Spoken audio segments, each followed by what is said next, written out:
여러분, 우리가 성전이라고 부르는 것은 무엇입니까? 예배드리는 장소가 성전인가요?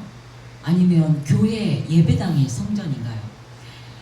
구약시대에는 우리의 죄를 사함받고 하나님을 만나는 장소가 그 회막이었고 성막이었고, 그 성막에서 이스라엘 백성들이 하나님께 제사를 드렸고 하나님을 만나는 장소였습니다.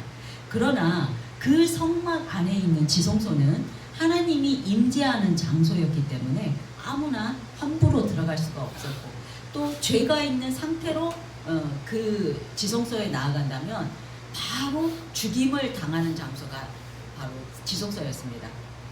여기서 오늘 본문과 연결하여서 중요하게 볼 것은, 그 성막이라는 것은 하나님이 거하시는 성스러운 것이었기에 죄가 있는 상태로는 하나님과 만날 수 없는 장소였습니다.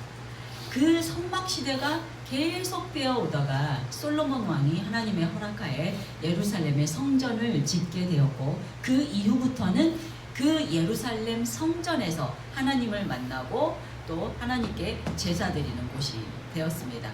그래서 당시에 하나님을 만나기 위해서는 먼 길을 걸어서라도 예루살렘의 성전으로 사람들이 모일 수밖에 없었습니다. 그러다가 예수님께서 우리를 위해서 이 땅에 오셔서 십자가에 죽으실 때 성소와 지성소의 휘장이 찢어졌습니다. 그리해서 성전 건물 시대가 끝나고 예수님이 친히 성소가 되어 주셨습니다. 그래서 이제는 하나님을 만나고 예배 드리기 위해서 우리는 이스라엘의 예루살렘으로 가는 것이 아니라 예수님만 믿으면 예수님이 우리 안에 찾아오셔서 우리 자신이 성전이 되어지는 것입니다. 고린도전서 3장 16절 말씀 보면은, 너희가 하나님의 성전인 것과 하나님의 성령이 너희 안에 거하시는 것을 알지 못하느냐 하고 바울이 말했지요.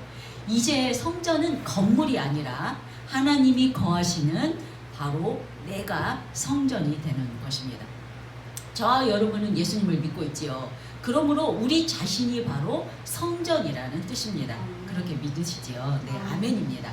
자, 여러분, 나 자신에게 손을 얹고 예수님이 지금 내 마음 가운데 계시는지 한번 느껴보시기 바랍니다. 느껴지십니까? 아멘. 네, 안 느껴지시는 분이 있다면, 만약 죄를 짓고도 죄인 줄을 모르거나 또 죄를 짓고 양심의 가책이 없다면은 여러분 안에 지금 성전이 없는 것입니다. 만약 지금 내가 무슨 죄인이야, 난 죄인 아니야, 내가 무슨 죄를 지었는데, 이렇게 생각하시는 분이 계시다면은 예수님을 초청해야 합니다. 우리의 죄 문제를 해결하지 않고서는 하나님을 만날 수 없기 때문에 우리가 성전되지 못한 상태이기 때문입니다. 그러나 내가 죄인 중에 제일 괴수구나, 나는 어쩔 수 없이 죄인일 수밖에 없구나 하는, 그렇게 생각되시는 분이 계시다면 지금 이 안에 예수님이 계시고 내가 성전이 되었다는 뜻입니다. 그러나 지금 이 부분에서 제가 지금 성전이 되었다 못 되었다 판단할 수 있는 부분은 제 영역이 아니기 때문에 여기까지만 하고요. 아무튼간에 우리 각 한 사람 한 사람은 우리가 성전이기에 성전된 우리 자신을 잘 관리해서 거룩하게 관리해야만 합니다. 그래야만 하나님이 우리 안에 거하실 수 있기 때문입니다. 아멘이지요. 그러므로 오늘 본문에서 예수님이 성전 안에 들어가 장사꾼들과 환전하는 그 환전상들을 다 내쫓으신 사건은 2000년 전에 성전 건물에서 일어난 그 과거의 사건이 아니라 오늘 내 안에 일어나야 할 영적 사건이어야 한다는 말씀입니다. 오늘 본문에서 보면은 예루살렘 성전이 강도의 소굴이 되었습니다. 왜 그렇게 되었냐면은 인간의 죄된 욕심 때문입니다.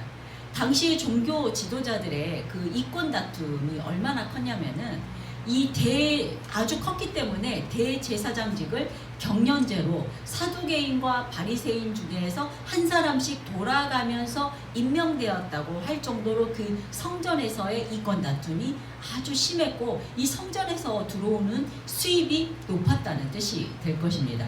오늘 본문에서 성전을 더럽히는 원인이 뭐냐면 바로 인간의 탐심이었고, 탐심은 인류가 생겨나면서부터 있었던 우리의 죄된 마음입니다.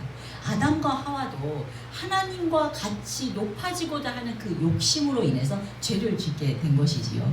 탐심은 모든 죄의 근원이 됩니다. 그런데 예수 그리스도를 믿는 저와 여러분은 이 몸은 하나님이 임재하시는 성전이라고 그랬지요. 그래서 이 성전은 거룩해야 합니다. 여러분, 지금 내 마음의 성전은 지금 깨끗하십니까? 혹시 내 안에도 잠사꾼이 버티고 있지는 않으십니까? 우리의 죄된 욕심으로 스스로 우리 성전된 나를 더럽히지 말아야 합니다. 그런데 우리 성전된 나를 더럽히지 않기 위해서 우리는 어떻게 해야 할까?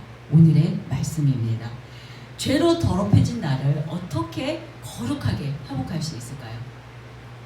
성전된 나를 거룩하게 어떻게 거룩하게 할 것인가? 첫째, 내 안에 있는 잠사꾼을 내쫓아야 합니다. 12절에서 13절 말씀입니다.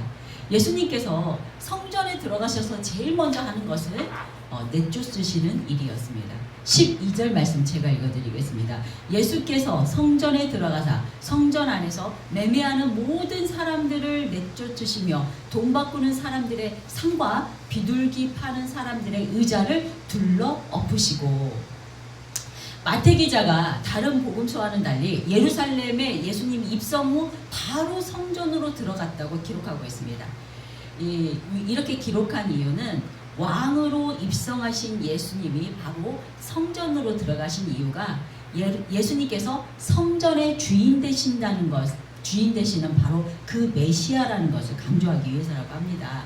그리고 이 성전 정화 사건은 모든 복음서에 들어가 있지만 한 번씩 기록되어 있죠. 공간복음서에는. 그러나 요한복음서에 보면은 예수님이 공세기 초기에 성전 정화를 한 번 행하셨지만 여전히 성전이 더럽혀진 그 행태를 보시고 또 그 예루살렘 그 십자가 사건 바로 전에 또 한 번 성전 정화 사건이 일어났다고 2번 기록하고 있는데, 제 개인적인 생각으로 아마 기록에는 없지만 예수님께서 성전에 들어갈 때마다 이렇게 성전 정화를 하셨을 것 같습니다. 예수님은 온유하시고 겸손의 왕이시지만 거룩을 훼손하는 것에는 결코 침묵하지 않으셨습니다. 그분은 그들의 상을 엎으시고 사람들을 내쫓으셨습니다. 거룩은 그냥 좋은 마음만으로는 지켜지지 않기 때문이지요. 단호한 결단과 그 단호함이 필요하다는 것입니다. 우리 마음도 마찬가지지요. 하나님보다 우리 안에 더 사랑하는 것이 있다면 이것은 바로 내 안에 잠사꾼이 있다는 것입니다. 예수님은 은혜로 내 안에 탐심을, 예수님의 은혜로 내 안에 탐심을 내쫓는 은혜가 다 있기를 축원합니다. 성전 안에 매매하는 사람들이 있습니다. 성전 안에서 매매할 수 있나요? 성전이 매매할 수 있는 곳은 안 됩니다. 이런 일은 있을 수가 없는 것이지요. 그런데 지금 이 성전은 헤롯 대왕이 세워진 3번째 성전입니다. 그래서 이곳에는 이방인의 뜰이 있었습니다. 그곳에서 지금 매매가 이루어지고 있는 것입니다. 성전에서 매매가 일어나게 된 그 경위는 이렇습니다. 6월절과 같은 큰 절기가 돌아오게 되면은 전국과 외국 곳곳에서 많은 유대인들이 예루살렘으로 들어옵니다. 지난주에 한 것처럼 예루살렘 지금 6월절에는 약 270만 명이 모였었다고 하잖아요. 이들이 하나님께 제사를 드리기 위해서 이렇게 오기 때문에 양과 소와 같은 동물을 끌고 와야 합니다. 동물을 하나님 앞에 그냥 오지 말라고 했잖아요. 어떤 동물들든 자기의 형편에 맞는 대로 예수님 하나님께 드릴 그 동물을 끌고 와서 제사를 드려야 합니다. 그런데 이 제사에 드려질 동물은 흠없는 순전한 동물로만 드려야 하지요. 그런데 이 동물들을 그 먼 거리를 끌고 오다 보니 동물들이 다치거나 상처가 나면은 드려질 수 없잖아요. 그래서 예루살렘 시장에 와서 깨끗한 흠없는 동물로 다시 사야 하죠. 그런데 그 다시 산 동물이 그 제사장에게 검사를 맡아야 하는데 그 제사장들이 흠이 있다고 퇴짜를 맞게 되면은 어떻게 다시 가서 또 양을 사고 이렇게 동물을 사야 하는 것이지요. 그래서 성전에서 제사로 드려질 그 흠없는 동물을 그냥 성전에서 너희가 사라 하고 팔게 된 것입니다. 그렇게 처음에는 이렇게 좋은 의도로 시작되었을지라도 시간이 지나면서 이 성전에서 사지 않는 동물로는 제사를 드릴 수가 없게 되었고, 또 가난한 사람들을 위해서 그 하나님이 만들어 주신 산비둘기 같은 그 제물마저도 그 시세보다 80배나 비싸게 팔았다고 합니다. 그러니 돈이 없는 사람은 예배조차 드릴 수 없게 되었던 것이죠. 여기에 그 인두세로 성전세를 다 드리는 동전도 환전을 하는데 그 터무니없이 비싸게 높게 잡아서 바꾸었다고 합니다. 그야말로 그 예배의 장소가 고리대금업을 하는 그 깡패의 소굴처럼 변했던 것입니다. 하물며 시장에서도 공정거래가 이루어지는데 성전에서는 강도들이 남의 돈을 강탈하는 것과 같이 강도의 소굴이 된 것입니다. 오늘 본문에 나오는 유월절에는 아까도 말씀드린 것처럼 약 270만 명이 모였다고 생각해 보면은 얼마나 이 성전에서 장사가 잘 되고 이 제사장들의 수입이 많았겠습니까? 그러니 욕심 많은 대제사장들이 자기의 그 대제사장도 직을 내려놓지 않기 위해서 예수님을 협박하고 따라다닐 수밖에 없었던 그런 환경이었습니다. 여러분 지금 한번 생각해 보십시오. 예수님이 성전에 들어갔는데 자신의 집이 강도의 소굴로 변한 것을 보면 예수님의 마음이 어떨 것 같습니까? 정말 우리의 마음 같아서는 불을 확 질러버려도 화가 풀리지 않을 것 같은데, 예수님께서는 자신의 집이 강도의 소굴로 변한 것을 보고도 예수님의 분노는 온유하기만 합니다. 요한복음 2장에 예수님은 보면은 먼저 동물들을 내쫓기 위해서 앉아서 새끼줄을 꼬으십니다. 그리고 동물들을 먼저 다 새끼줄로 이렇게 쳐서 예수님께서는 동물들을 이렇게 쫓아내는 장면이 나오죠. 여러분 생각해 보십시오. 화가 나는데 앉아서 새끼줄 꼴 수 있습니까? 못 꼽니다. 저는 못할 것 같습니다. 그것뿐만이 아니죠.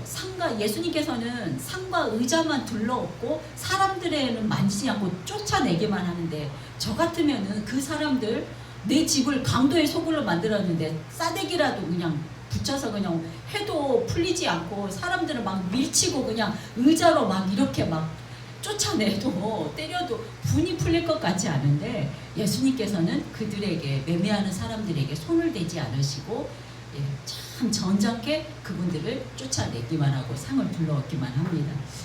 분을 내는 것은 하나님이 우리에게 죄를 짓는 것이라고 했습니다. 예수님의 지금 이 모습을 보면은 죄를 짓는 분을 내는 모습이 아니라 죄를 몰아내는 모습입니다. 예수님은 온유함으로 지금 죄를 몰아내고 계십니다. 여러분도 동의가 되시죠?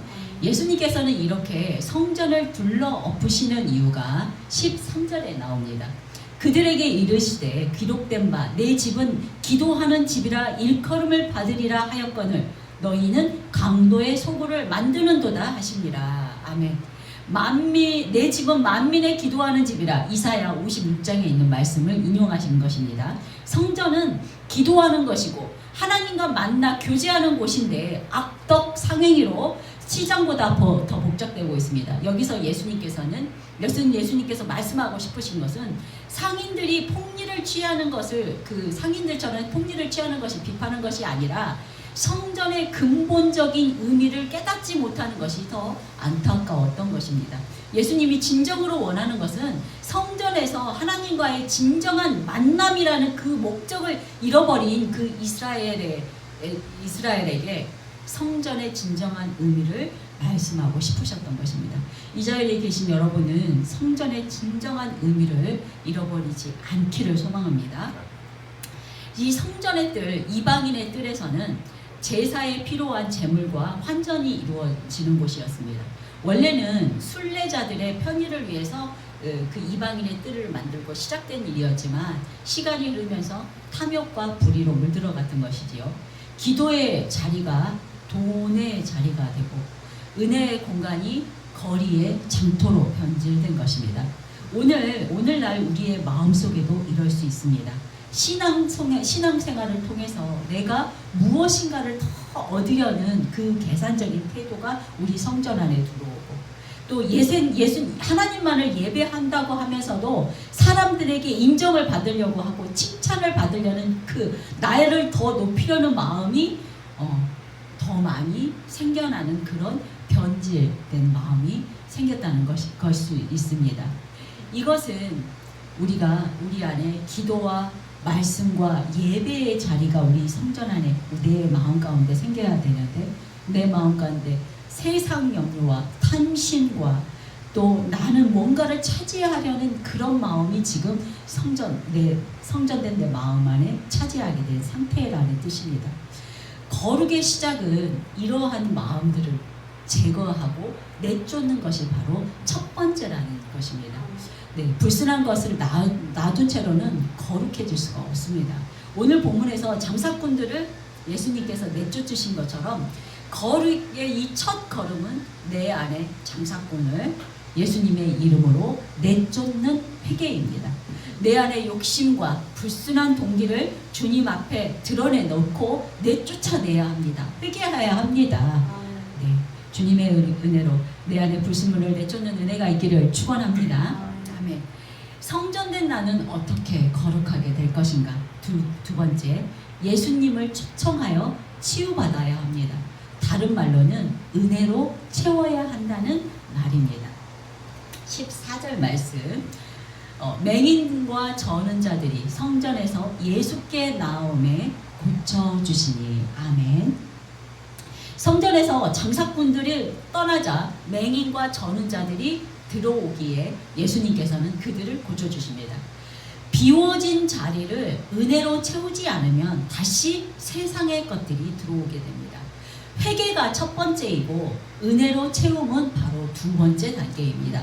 만약 비우기만 하고 은혜로 채우지 않으면은 마태복음 12장에 나오는 것처럼 더 악한 것들이 들어오게 됩니다. 그러므로 우리는 주님의 은혜로 예수님을 만나 회개했다면 매일매일 말씀과 기도와 찬양으로 주님의 은혜를 공급해 받아야 한다는 그런 뜻입니다. 말씀은 우리의 생각을 새롭게 만듭니다. 기도는 하나님의 뜻에 맞게 우리의 마음을 조율하고 하나님과의 관계를 회복시킵니다. 찬양은 우리의 시선과 나의 영혼을 하나님께 고정시키게 하는 역할을 합니다. 장사꾼이 떠난 성전에는 이들은 회개의 은혜를 입은 사람들입니다.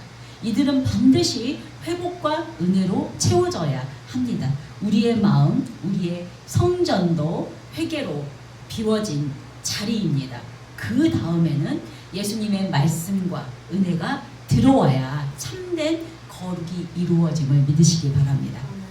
만약 여러분의 삶 속에 아직도 버리지 못한 중독이 있거나 죄의 습관이 남아있다면은 하나님 앞에 지금 자복하고 긍휼히 여겨달라고 하나님께 나아가 간구하십시오. 주님 앞에 나아가면 오늘 본문의 맹인과 저는 자를 예수님이 고쳐주시는 것처럼 주님의 은혜로 채워주실 것입니다. 그래도 그렇다 할지라도 습관적인 죄를 버리지 못하고 있어서 날마다 죄책감에 시달리는 분이 있어서 괴로워하는 분이 계시다면은 한 가지 제안 드리고 싶습니다. 다니엘이 아침, 점심, 저녁 3번 기도한 것처럼 아침, 점심, 저녁 3번 말씀을 읽고 기도로 나의 마음을 채우시기를 몇 달만 해보십시오. 반드시 죄로부터 중독으로부터 벗어나는 은혜가 있을 것입니다. 아멘. 성전된 나를 어떻게 거룩하게 할 것인가? 세 번째, 어린아이와 같은 순전한 믿음을 지켜야 합니다. 15절 말씀입니다. 대제사장들과 서기관들이 예수께서 하시는 이상한 일과 또 성전에서 소리질러 호산나 다윗의 자손이여 하는 어린이들을 보고 노하여. 아멘. 성전에서 그 치유는 메시아적인 예수님의 극단적인 표현이었습니다. 그런데 이렇게 분명하게 보이는 메시아이신 예수님의 놀라운 기적과 역사를 보고도 대제사장과 서기관들은 예수님께서 메시아됨을 인정하고 싶지 않습니다.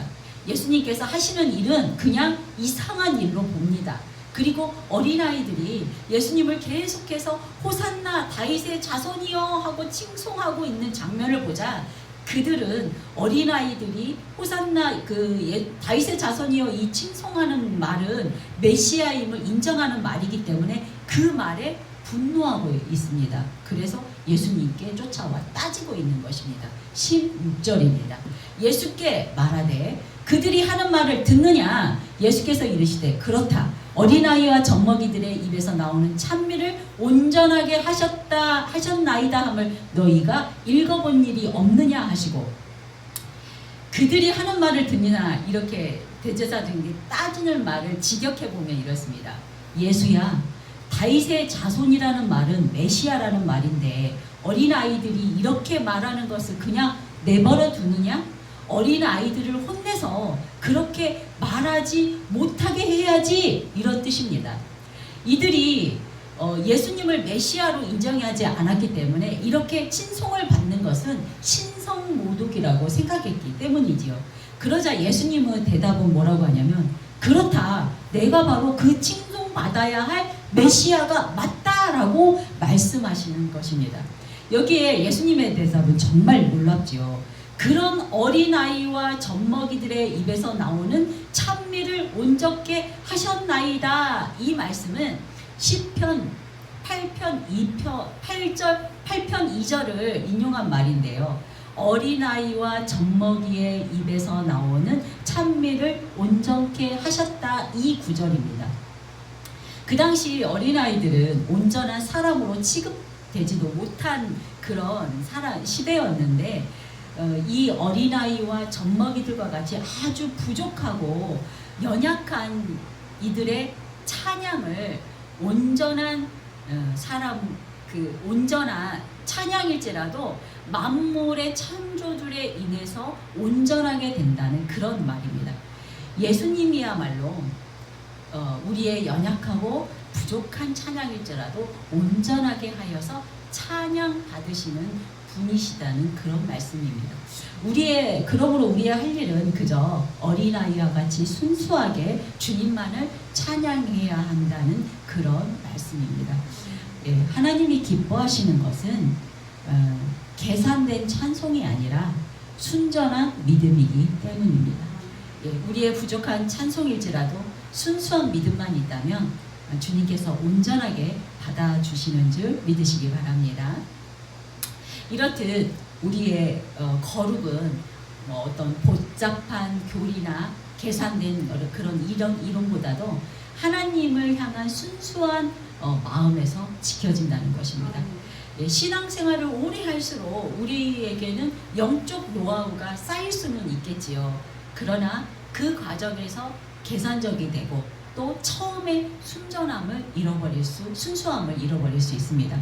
그러나 거룩은 하나님을 있는 그대로 사랑하는 그 마음에서 지켜집니다. 거룩은 하루아침에 완성되는 것이 아니라 매일매일 하나님을 선택하고 하나님께 순종하는 것으로 날마다 새로워지는 것입니다.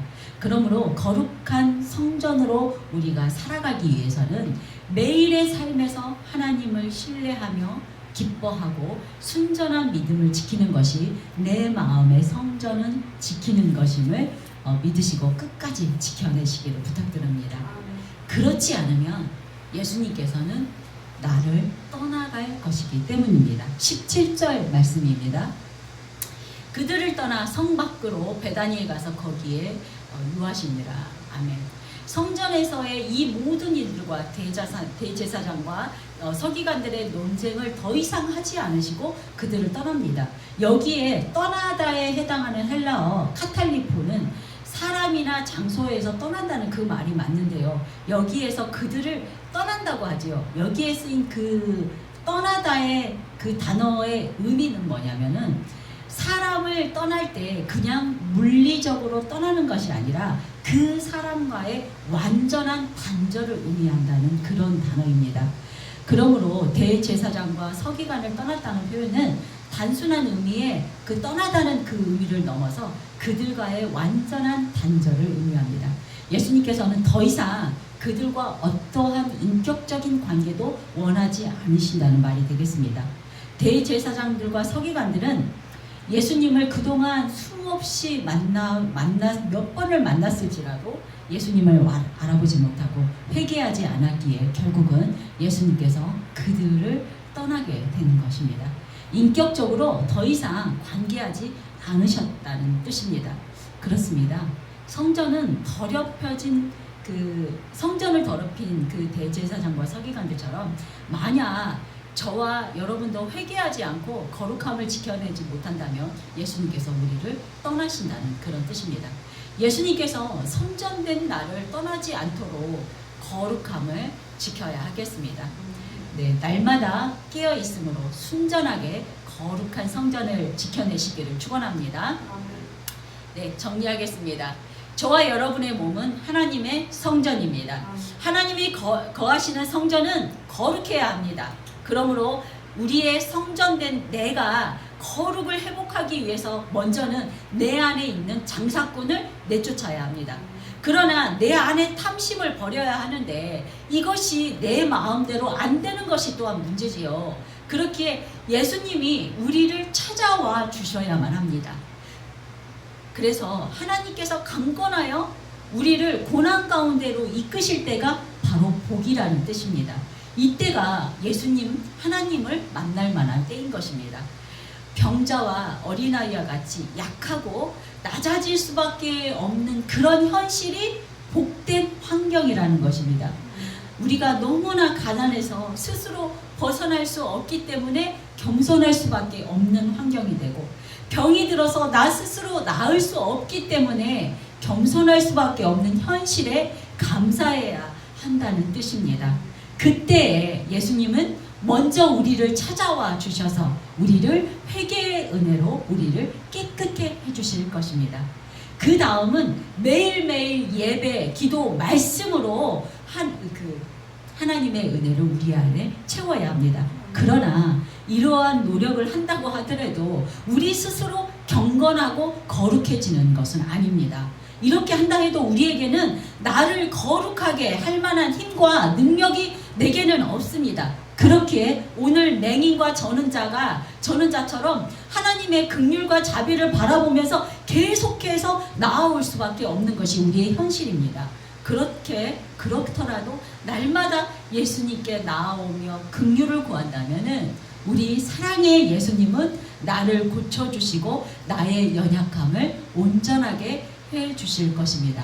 우리가 그것을 믿기 때문에 오늘 또 예수님께 나올 수 있습니다. 예수님께서 나오는 자에게 은혜를 주시고 온전하게 하실 것입니다. 믿으십시오. 믿음이 바로 능력입니다.